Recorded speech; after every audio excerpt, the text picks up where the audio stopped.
Fadil, going into this season, what can you take away from learning from guys like Tyree and Michael and DeMarvin and what they were able to do as pass rushers? There was three great leaders in the room. They brought a lot of leadership, you know. What I learned is to make practice harder than the games, and I would like to pass that on to the younger guys.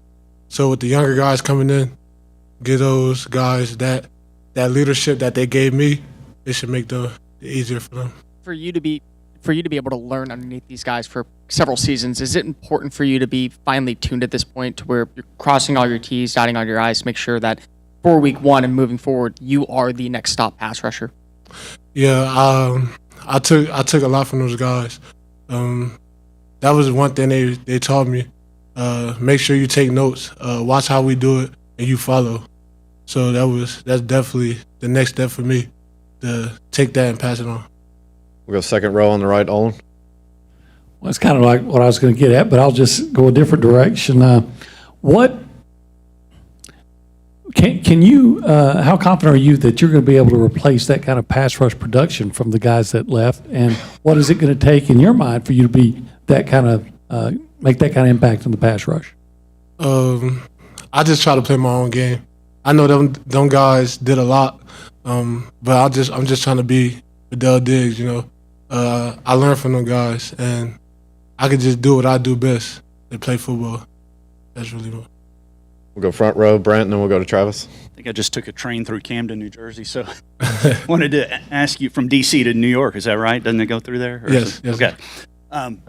What brought you to Texas A&M, and maybe what was maybe the biggest culture shock or the biggest difference between your hometown and here? It's different. It was a family decision. You know, I got a great relationship with the coaches. Some players, it just was different for my family. You know, we did a lot of research, and I found out about like the Aggie Network, and it's very strong, and it was just a great decision. Yeah, biggest difference is definitely just the heat. You know, the heat is crazy, but you get used to it after a while. So. We'll go right here on the right aisle. Travis? You went from kind of rotation player to defensive MVP in the spring. What changed? What did you improve on? And what was kind of your focus to get to that point? Me personally, I looked into the playbook more before, like more than I ever did. You know, I study a lot more, and I learned how to strain. So like dudes like Michael Clemens, he showed the way to strain, and I just followed. So I took that and put it into my game, and it just happened to work out for this round. We'll go front row on the left, Zach, then we'll go to Daryl. Now over here on the left. Going up against this offensive line, obviously a lot of the guys returned from last year. How have you seen them improve? What's different this fall than it was last fall? Those guys, like all of them, they love to compete. That just always been inside of them, you know. With me, now that I get a lot of reps against them more, they're playing more violent. They're playing more as a group, you know. They just playing as a team a whole. So they got better and better. Stay on the left side in the back, Daryl. Fadil, can you talk a little bit about going into Saturday scrimmage and maybe the importance of that in terms of with the opener being so close and needing to make sure that you show the coaches and on film your best moves? Yeah, Saturday scrimmage, you know, we treat every day like it's an opportunity. So we're gonna treat Saturday scrimmage like it's a game, like we treat practice also. So we just I'm gonna just play my best ball, you know. Pass rush, work on moves, different moves, just to get better. It's another opportunity. We'll go back behind the lights to the right, Justin. Fadil, how interchangeable are guys up front on your D-line? I mean, I know you're on the edge, but could you sometimes drop? I mean, how versatile? It seems like you guys got a lot of moving parts, and you can go in, somebody go out. I mean, how versatile are you guys? In our room, we don't label ourselves as one position. We just play defense. So if the coach decide to move us around, we just going to get the job done, do it to our best ability. We'll go up to the front. Cole? Most teams in the SEC want to be too deep when it comes to the defensive line. What have you seen from some of the freshmen, such as Shamar, such as Lucas, and a couple of other guys?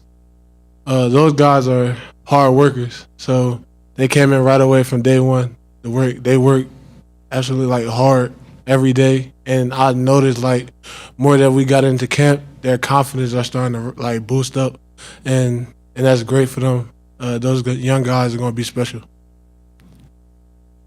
Anything else for Fadil?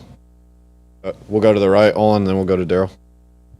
Yeah, Fidel, I wanted to go back to when you were talking about when you came here and you decided, you talked about kind of the difference in culture shock or whatever. Is there anything that you've done, experienced here that, you've never done before?